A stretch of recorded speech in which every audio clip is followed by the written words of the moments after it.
கொள்கை எதிரிகள் மற்றும் பாஜகவோட கூட்டணி வைக்கிற சொந்த விஷயம். திமுக செம்ப தூக்கிட்டு செம்ப தூக்கலை அப்படின்னு சொல்லி வெளியே மக்களை ஏமாத்துற சொந்த விஷயம்.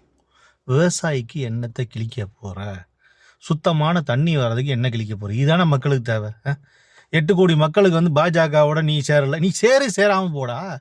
அதை பற்றி நான் இது தெரிஞ்சுட்டு என்ன பண்ணுறது? 250 கோடி சம்பாதிக்கிற நீ பாஜக பற்றி அந்த குறைன்னு சொல்லிக்கிட்டு இருக்க. எவனா அது என்னன்னு கேட்டிங்கன்னா 250 கோடி வச்சிருக்கானா பாஜகவில்? தமிழ்நாட்டில் இருக்கவன் கூட எனக்கு தெரியாது. ஒரு படத்துக்கு 250 கோடி சம்பாதிக்கிற நீ அப்படி காசு சம்பாரிச்சிட்டு இருக்க. என்னமோ நல்லது நல்லவன் உத்தம மாதிரி வெளியே பீட்டா இதை விட்டுக்கிட்டு கிடந்துகிட்டு இருக்கு. நீ தான் இண்டஸ்ட்ரி ஆரம்பிச்சு கொடுத்தியா? எங்களுக்கு வேலை வாய்ப்பு ஆரம்பிச்சு கொடுத்தியா? இலவசமாக கல்வி கூட ஆரம்பிச்சு கொடுத்தியா? சுத்தமான குடிநீருக்கு ஏதாவது வியாபாரம் ஏதாவது பண்ணி தொலைஞ்சியாடா தமிழ்நாட்டில்? வெட்டியா ஏன்டா உன் சுயநலத்தை பற்றியே பேசிட்டு